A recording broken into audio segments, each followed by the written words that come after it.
Hello everyone, আজকের ক্লাসটি হলো ষষ্ঠ শ্রেণীর সূত্রবুঝি অধ্যায়ের অনুশীলনীর 1 নম্বর অঙ্ক। 1 নম্বর অঙ্কে বলা হয়েছে যে কয়েকটা চিত্র দিয়ে দিচ্ছে, দেওয়ার পরে ক নম্বর প্রশ্ন বলছে যে এক নম্বর চিত্র, 2 নম্বর চিত্র, 3 নম্বর চিত্র দিয়ে দিচ্ছে। তারপর ক নম্বর প্রশ্ন বলছে যে চতুর্থ চিত্রটি তৈরি করতে রেখাংশের সংখ্যা নির্ণয় করো। আমি এই জায়গায় দেখেন চিত্র লিখে দিচ্ছি 1 নম্বর, 2 নম্বর, 3 নম্বর। আবার আমাদের প্রশ্ন হলো যে চতুর্থ নম্বর চিত্রটি তৈরি করতে কতটি রেখাংশ প্রয়োজন হবে। তাহলে দেখা যাক। আমরা দেখতে পাচ্ছি একটা চিত্র নির্ণয় করতে রেখাংশ প্রয়োজন 1টা, 2টা, 3টা, 4টা, 5টা, 6টা।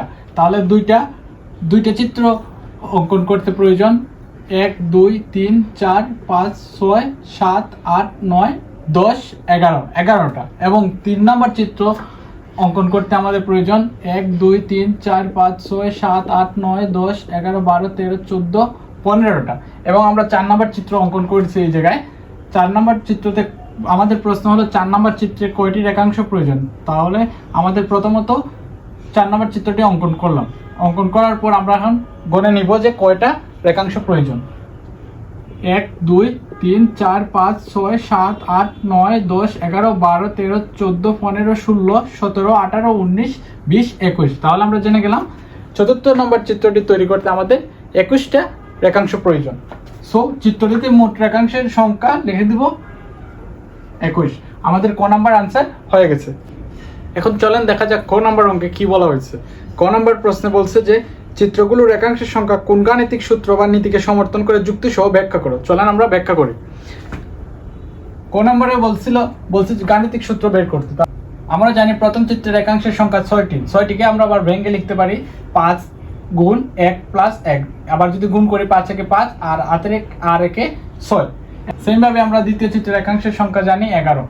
ক নম্বর অঙ্কে আমরা পেয়েছিলাম দ্বিতীয় চিত্রে গুণে 11কে আবার লিখতে পারি 5 গুণ 2, 5 দুগুণে 10 আর একে 11। এবং তৃতীয় চিত্রে আমাদের সেম ভাবে 16টি এবং 5 দিয়ে 3 দিয়ে গুণ, যদি 5 3 দিয়ে যদি গুণ করি তাহলে 3 5 15 আর 1 16। আবার সেম ভাবে চতুর্থ চিত্রে আছে 21টি রেখাংশ। আবার যদি 4 দিয়ে গুণ করি 5 4 20 আর একে 21। তাহলে আপনারা একটা জিনিস লক্ষ্য করেন, এই জায়গায় প্রত্যেকবারই আমি 5 দিয়েছি। 5 দিয়ে দেখেন এটা হলো প্রথম সংখ্যা, এই জন্য আমি 1 দিছি। দ্বিতীয় সংখ্যা এই জন্য 2 ব্যবহার করছি এবং তৃতীয় চিত্র এই জন্য আমরা 3 ব্যবহার করছি। আবার চতুর্থ চিত্র এবারে 4 ব্যবহার করছি। এখন যদি আপনি পঞ্চম চিত্র তৈরি করেন তাহলে একবারে ইজিভাবে 5 দিবেন, ইন্টু দিয়ে আবার 5 দিয়ে দিবেন। যদি ষষ্ঠতম চিত্র তৈরি করেন তাহলে আবার 5 দিয়ে 6 দিয়ে দিবেন। এবং যদি 7 নাম্বার চিত্র তৈরি করেন তাহলে 5 দিয়ে 7 দিয়ে দিবেন। যদি 8 নাম্বার করেন এইভাবে যত নাম্বার করবেন তত নাম্বার দিয়ে দিবেন। তাহলে আমরা এই জায়গায় আমরা কি লিখতে পারি, একটা নাম্বার n। সো আমরা দেখেন n তম চিত্রে রেখাংশের সংখ্যা আমি যদি 5n প্লাস 1 দিই তাহলে আমরা এটা নির্ণয় করবো। আপনাদেরকে আমরা একটা এক্সাম্পল দিই। যেমন এই জায়গায় বলছে যে 13 নম্বর চিত্রে কয়টি রেখাংশ প্রয়োজন এটা বের করো। তাহলে আমরা যদি লিখি জাস্ট n এর জায়গায় 13 বসিয়ে দেব। 5 পূরণ বলছে যে 13 নম্বর চিত্র কয়টি রেখাংশ প্রয়োজন। সো আমরা 13 দিয়ে দিলাম যোগ 1। তাহলে আমরা পেয়ে গেলাম 5 13 65 যোগ 1 সমান সমান 66। তাহলে আমরা খুব সহজেই বের করে ফেললাম এই গাণিতিক সূত্রের মাধ্যমে যে 13 নম্বর চিত্রের মধ্যে রেখাংশ প্রয়োজন 66টি। সো আমরা এটা লিখতে পারি যে অর্থাৎ চিত্রগুলোর রেখাংশের সংখ্যা 5n প্লাস 1 সূত্র মেনে চলে, এটা আমরা লিখতে পারি। এখন আমরা যদি বলছে যে যুক্তি সহ ব্যাখ্যা করো, তাহলে আমরা যদি যুক্তি সহ ব্যাখ্যা করি তাহলে আমরা এখন 3 নম্বর চিত্রটি প্রমাণ করব যে কয়টি রেখাংশ প্রয়োজন। যদি n সমান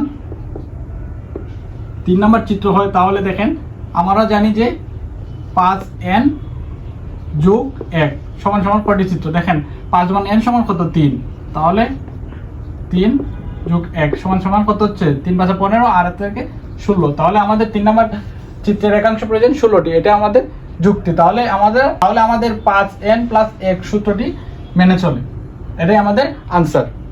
এখন দেখা যাক গ নম্বর প্রশ্নে কি বলছে। গ নম্বর প্রশ্নে বলা হয়েছে প্রথম 100টি চিত্র তৈরি করতে মোট কতটি রেখাংশ প্রয়োজন হবে তা নির্ণয় করো। আমরা খুব সহজে বের করে ফেলবো ওই সূত্রের মাধ্যমে 5n যোগ 1 এর সূত্রের মাধ্যমে আমরা বের করে ফেলবো প্রথম 100টি চিত্রের মোট কতটি রেখাংশ প্রয়োজন। চলেন দেখা যাক তাহলে গ নম্বর অঙ্কে।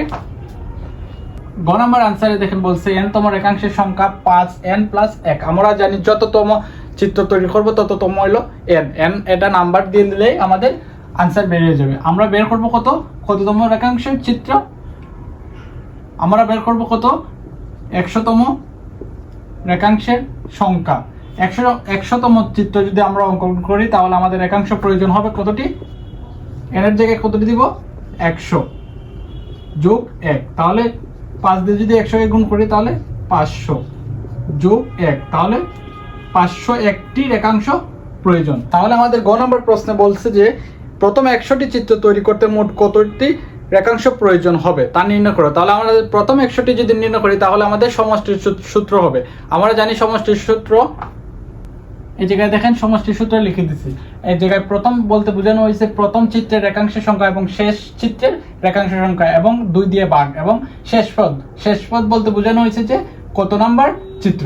এখন আপনারা দেখেন আমাদেরকে বলছে যে প্রথম 100টি চিত্রের মোট রেখাংশ বের করতে। তাহলে আমাদের প্রথম 100টি চিত্রের মোট রেখাংশ বের করতে আমাদের সমষ্টির সূত্রটা অ্যাপ্লাই করতে হবে। অ্যাপ্লাই করলে কি হচ্ছে, প্রথম আমরা জানি যে প্রথম চিত্রে আমাদের রেখাংশের সংখ্যা আমরা কত পেয়েছিলাম, প্রথম চিত্রের রেখাংশের সংখ্যা 6 যোগ শেষ বলতে বোঝানো হয়েছে 100তম রেখাংশের সংখ্যা আমরা পেয়েছিলাম 501। তাহলে এটা হবে 501, 2 দিয়ে ভাগ, শেষ পদ বলতে বোঝানো হয়েছে কততম চিত্র। তাহলে আমরা কততম চিত্র, প্রথম 100টি চিত্রের মোট রেখাংশ, তাহলে আমাদের শেষ পদ হলো 100। এখন আমরা এই পাশে অঙ্কটা করে দেই। বলছে এখন আমরা যোগ করে ফেলবো। দেখেন আপনারা 6 আর 501 যদি যোগ করি তাহলে হয় 507 এবং 2 দিয়ে ভাগ, এটা এই জায়গায় ব্র্যাকেট আছে, সো এই জায়গায় গুণ অবস্থায় 100।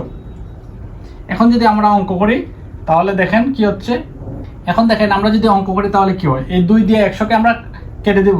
2 দিয়ে যদি কাটি তাহলে 50 দুগুণে 100, এই 50 507 এর সাথে গুণ করে দেব। যদি 507 এর সাথে 50 গুণ করি তাহলে হচ্ছে দেখেন, তাহলে তাদের গুণফল হচ্ছে 25350। তাহলে আমাদের ফলাফল কি আসলো, যে প্রথম 100টি চিত্র তৈরি করতে আমাদের রেখাংশ লাগবে কত? 25350টি। তাহলে আমাদের অঙ্কটি এই জায়গায় শেষ। যারা এই ভিডিওটি দেখছেন তাদেরকে সবাইকে আমার ধন্যবাদ।